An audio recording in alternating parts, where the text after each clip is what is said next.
خلقناكم من ذكر وأنثى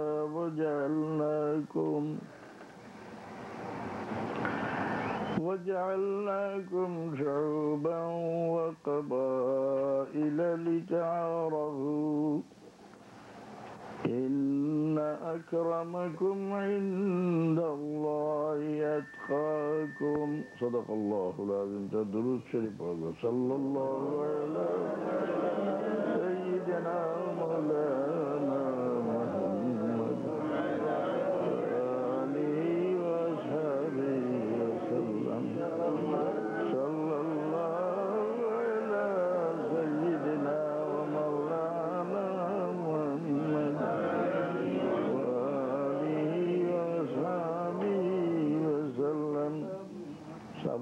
আমি দুইটা কথা বুঝাই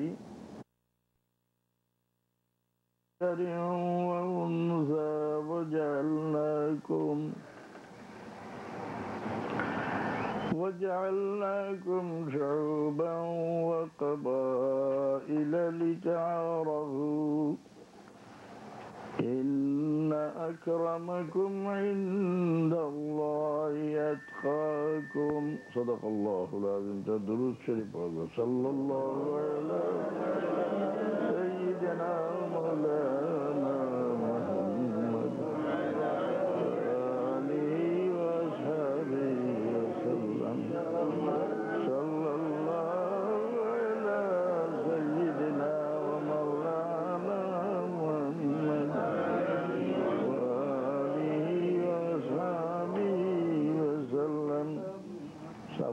আমি দুইটা কথা বুঝাই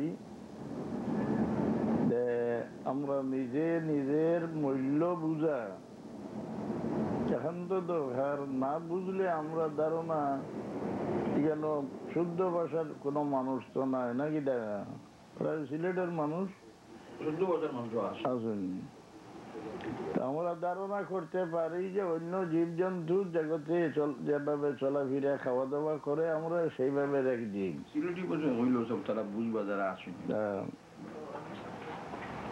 এভাবে নাই। আল্লাহর সৃষ্টির মূল উদ্দেশ্য হইল মানুষকে সৃষ্টি করা, মানুষের জন্য আসমান জমিন, মানুষের জন্য আল্লাহর রাজত্ব সবকিছু। কারণ আল্লাহ 6 দিনে তিনি রাজত্ব গঠন করছেন, 2 দিনে জমিন, 2 দিনে আসমান, আরো এক আয়াতে আছে 4 দিনে জমিন।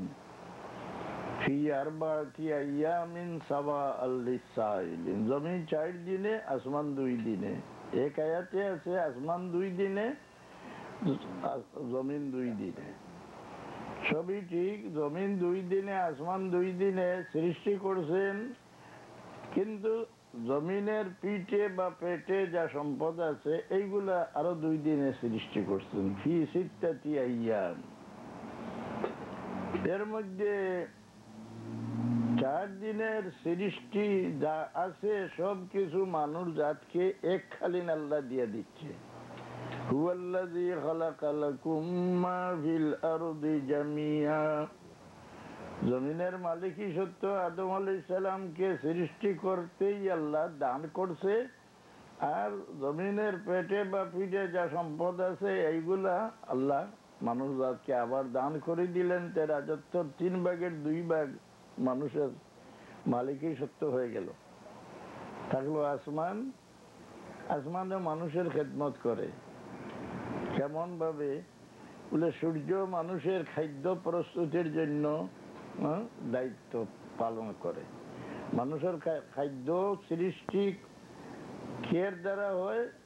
সূর্যের দ্বারা। অভিসামা রিজকুকুম ওমা তুআদুন। সূর্যের আলো না লাগলে পানিতে মাছ ফলে না, জমিনে কোনো জীবজন্তু বাঁচে না, এবং জমিনের কোনো ফসলে সার বাঁধে না। এই যে কোনো ধানের মধ্যে চাউল আছে, কোনো ধানের মধ্যে চাউল নাই, এটা সিটা বলে বা আমাদের সিলেটে সুসা বলে। এই সুসা হওয়ার আর কোনো কারণ নাই, একমাত্র আসমানের সূর্যের আলো তাকে আড়ালে যে কোনো দান থাকে, যে কোনো ফসল থাকে, তার মধ্যে সার বাঁধে না। তো সূর্যকে আল্লাহ এই পাশনি দিয়েছে যে মানব জাতির খাদ্য তুমি প্রস্তুতি করে নাও। এর ভিতর দিয়ে একটা জিনিস আমি বুঝাই যে মানব জাতির খাদ্য প্রস্তুতির জন্য সূর্যকে আল্লাহ দায়ী করছে। সূর্যের আলো আকর্ষণ করলেই ফসল খাওয়ার উপযুক্ত হয়। আরো এক সূর্য আল্লাহ পৃথক সৃষ্টি করছেন, যেই সূর্যের নাম হইল আফতাবে রিসালাত। জনাব মুহাম্মদুর রাসূলুল্লাহ সাল্লাল্লাহু আলাইহি সাল্লাম এমন সূর্য, যে সূর্যের আলো থেকে এই সূর্য উজ্জ্বল হয়েছে। ইমাম আবু হানিফা সাহেব বলছেন, আজকাল ইমাম সাহেবের নাম নিলে আমাদের জ্ঞানী ছেলেরা বোধহয় বিরক্ত হইতে পারে, বলে মজহবের ইমামের আবার নাম ধরেন কেন? এগুলা কোন মসজিদের ইমামতি করে ইমাম হইছেন না। এরা একেবারে চূড়ান্ত পরীক্ষা দিয়া, যে আল্লাহর ওয়াদা, যে কঠিন পরীক্ষা দিবে সে পাশ করলে তাকে বড় ডিগ্রি দেওয়া যাবে, এগুলো বড় পরীক্ষা দিয়ে ইমাম হয়ে গেছেন। দুনিয়ার মুসলমান এক বাক্যে স্বীকার করে নিয়েছে যে ধর্ম চার মজহবে বিভক্ত হয়ে গেছে। রাসূলুল্লাহর সব হাদিস এই চার মজহবে আমলে নিয়ে গেছে, আর পঞ্চম কোনো পথ নাই, চার মজহব। তো ইমাম আবু হানিফা সাহেব বলছেন, আনতাল্লাযী মিন নূরিকাল বদরু ইকতাসা ওয়াশ-শামসু মুশরিকাতুম বিনূরি বাহাকা। ইয়া রাসূলুল্লাহ, আপনি এমন এক সূর্য, যে সূর্যের আলো নিয়া আসমানের সূর্য আলোকিত হইছে, এবং চন্দ্রে আপনার দান করা আলো নিয়া সে উজ্জ্বল হয়েছে।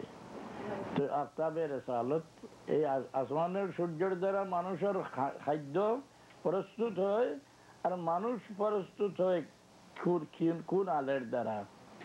রাসূলুল্লাহর আলোর দ্বারা। রাসূলুল্লাহ যে সূর্য, সেই সূর্যের আলো যে মানুষের উপরে পড়ে, যে এই সূর্যের আলো আকর্ষণ করে, সেই সত্য মানুষ বলে।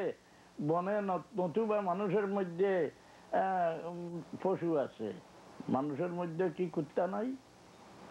মানুষের মধ্যে কুত্তা আছে। আল্লাহ বলছেন, মাসালুহুম কামাসালিল কালবি ইন তাহমিল আলাইহি ইয়ালহাস ওয়া ইন তাতরুকহু ইয়ালহাস। না, মাসালুহুম, এ মানব জাতি কুত্তা হইতে পারে, তার রূপ বদলানোর দরকার নাই, হ্যাঁ, তার আকৃতি পরিবর্তনের দরকার নাই। সে কুত্তা হইতে হইলে যদি অন্য মানুষের সঙ্গে অন্তরে একটু হিংসা ঢুকাই নেয়, বসে কুত্তার দামে চলে যাবে। একটা মানুষের মূল্যটা কি কুত্তার মূল্যে যাওয়ার কঠিন কোনো কিছু নাই। মানুষের সঙ্গে হিংসা অন্তরে স্থান দিলেই কুত্তার দামে একটা মানুষ চলে যায়। কুত্তাকে মানুষে ঘৃণা করে না। আপনি অতি সম্মানী হন, আপনাকে দেখলেই মানুষের সালাম দে, এই সম্মানটা একটু কমানোর ঔষধ শিখিয়ে দিতে হয়। যে শিখিয়া যান, অন্য লোকের সঙ্গে একটু হিংসা মনে স্থান দিলেই আপনাকে আর সালাম দিবে না, কুত্তার চোখে, ঘৃণার চোখে দেখবে। কোরআন শরীফ আল্লাহ বলছে, মাসালুহুম কামাসালিল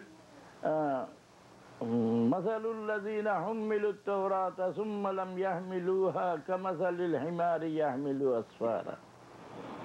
গাধার সঙ্গে তুলনা দিয়েছেন, যে শিখিয়া এগুলা আমলে আনে না, এগুলা কাজে লাগায় না, সে অবিকল একটা গাধা, তার পিঠে কিতাবের বোঝা সে এগুলো বহন করে নিতে আছে।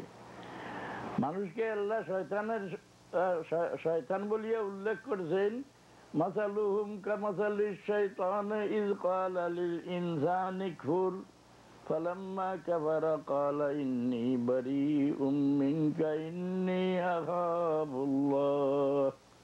মানুষের মধ্যে শয়তান আছে, তোর জন্য আল্লাহ আমাদের শিখাইয়া দিছে, তোমরা কেবল জিন্নাতের বাচ্চা শয়তান থেকে পানা চাইও না, মানুষের মধ্যে যে শয়তান তার থেকেও পানা চাও। আল্লাযী ইউওয়াসবিসু ফি কুল আউযু বিরাব্বিন নাস মালিকিন নাস ইলাহিন নাস মিন শাররিল ওয়াসওয়াসিল খান্নাস আল্লাযী ইউওয়াসবিসু ফি সুদুরিন নাস মিনাল জিন্নাতি ওয়ান নাস।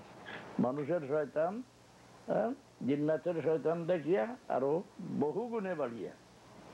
কারণ এই যে আমাদের শিক্ষা দিতে আছে কেউ কোনো মানুষ যে এক আল্লাহ ধরো, এক আল্লাহর পূজা করো, এক আল্লাহর প্রশংসা করো, সম্মান করো, আল্লাহ ব্যতীত কারোর সম্মান করা যায় না, আল্লাহ ব্যতীত কারোর প্রশংসা করা যায় না, এগুলা মানুষ মানুষের শয়তান কিনা।